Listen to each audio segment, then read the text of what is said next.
Hey guys, welcome to Apache Fluidics. We have a gem here for you today, an absolute gem. This is the Unicorn. This is our newest model. It took us over 10 years to develop. I know you think that I'm probably exaggerating on that. I am not. It was over 10 years ago that we had our first flamethrowers for sale, which basically started the entire consumer flamethrower market. And today we bring you this. So if you don't know and you haven't seen from the other videos, I went to Stanford University. I've got a master's degree in aerospace engineering. That's why I'm cutting my face off in this shot. I have a day job. I don't want to be in internet flamethrower videos, but we do love these things. So my day job is liquid rocket engines, jet engines, anything that flows a lot of fuel at high pressures and high flow rates, just like a flamethrower. Why is this thing the Unicorn? So if you take a US military M2 flamethrower from World War II, or a US military M9 flamethrower from the Vietnam era, those are both going to have a few key statistics. They're going to flow fuel at about 45 gallons per minute. That is your performance, that's your power. The more fuel you can put out in a short period of time, that's gonna have a longer range, it's gonna be a more impressive, larger flame, it's gonna have recoil to it, everything. The more fuel you can flow, the more power you've got. The M2 and M9 are, as far as I'm aware, the largest man-portable flamethrowers ever put into military service. So this guy's little brother, the Blazing Spear, that thing is also full military power, but it stacks up against the German World War II flamethrowers. If you want the full power of the US military top-of-the-line flamethrowers, you're gonna have 45 gallon per minute flow rate. You're gonna have 400 PSI in the tanks. The pressure is gonna determine two things, how it feels, and it's also gonna determine your range. So if you downrate that and put in 200 PSI, you're not gonna have the range. It's probably gonna limit your flow rate, and it's going to feel differently. Finally, the US M2 and M9, they held about 4 gallons of fuel. Now this bad boy also flows about 45 gallons per minute of fuel. That is the most impressive part. That is almost impossible to do on an engineering standpoint, especially affordably. We're going to talk about that in just a moment. But this flows the same amount. You will not find anything else for sale unless it is a genuine M2 or M9 flamethrower, which costs about 8 to 12 grand, that flows 45 gallons per minute. There's one competitor that claims they do 34. That's actually the rating on their valve. So if you use water in their valve at 34,000 or 3,000 PSI, it's going to give you 34 gallons per minute if there's no constrictions. Their actual flamethrower as a system does about 24 to 25. So this is twice as powerful as anything you can buy, literally twice.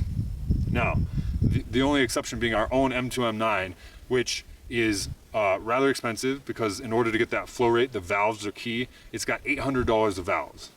Two valves, it has to use two valves, they're $800 on the M2 M9, just for the valves. It weighs about 85, 90 pounds loaded, the whole thing. So this is a Unicorn. You don't get that weight. This weighs about 53 to 55 pounds, fully loaded. You can jog in it. You still get the 45 gallons per minute. You get a 100-foot range, just like the M2 and M9 military flamethrowers. This holds 350 PSI instead of the 400 that those hold. That's tank limited, but it's almost the same, basically the same thing. This holds 3.6 gallons of fuel instead of 4. You could put 4 in it, but this is a 4.7 gallon tank, and the design that we use, it needs some room for the CO2 to pressurize everything. So you get 3.6 gallons, almost the same as the 4, you get 350 PSI, almost the same as the 400, and you get the about 40 to 45 gallon per minute flow rate, just the same as the US M2 and M9. So this has recoil, it's insanely impressive. When you fire this with people watching, they almost always think that they got a sunburn. Just from standing there. It's so hot, so much power. Everything about this is the same as firing a US military flamethrower. Why was that so hard to do? Well, there's not a single valve in the Western Hemisphere that is trigger loaded, a spring loaded valve, that can do 45 gallons per minute of flow rate.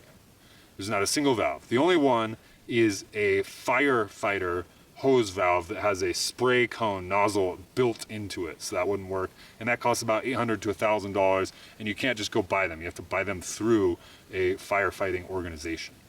That's the only thing in the entire Western Hemisphere I've seen every spring-loaded valve. We've looked for 10 years.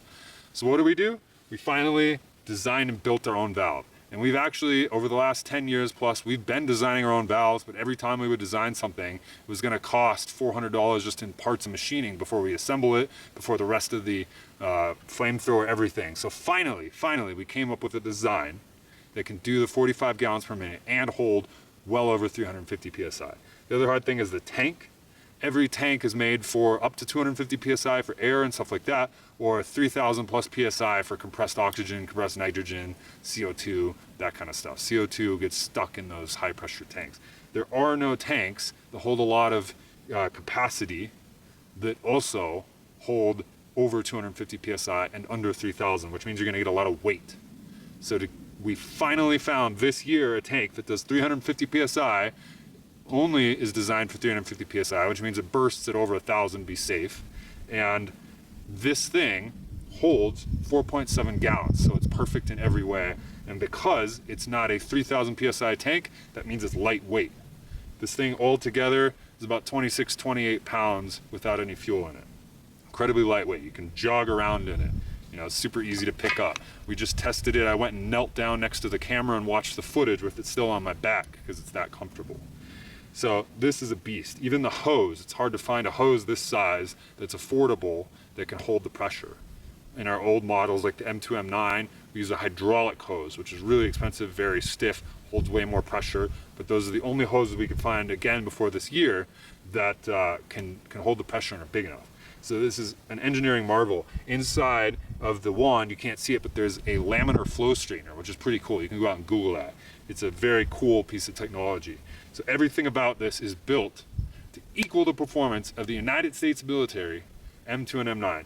Same effective weight, same effective pressure, same effective range, same effective flow rate, everything. You're not gonna find anything like this. And the fact that we managed to keep it this affordable is insane. So that's why this is our unicorn. This is an absolute brilliant piece of engineering. And I have to say, in the daytime footage that you're gonna see in this video that we played, that was with the wind at our back, firing it through the air to show the range and everything. If you fire it at the ground, it's always gonna look more impressive. So we'll show the nighttime footage. We did a nighttime shoot with the blazing spear. We had the camera set up for that. We moved the camera knowing that this had a lot more range to accommodate a larger flame. And this thing blew through the entire shot. So I'm standing like 10 foot off one side of the shot, off to the side, you can't even see me. And then the flame just filled up the entire shot. It's that much more powerful than the already military powered blazing spear. So this thing is insane. It's our gem. We love it, and we hope you guys will enjoy it, because it's great for anything from demonstrations. You could rent it out at machine gun shoots to people to fire. I mean, the blazing spear is already incredible, but this is really demonstration level. People will be in awe watching this fire, and that is super cool. So I hope you guys are excited about it as we are. This thing's awesome, took us a long time, and we're glad to finally bring it to you. The unicorn, the Rolling Thunder.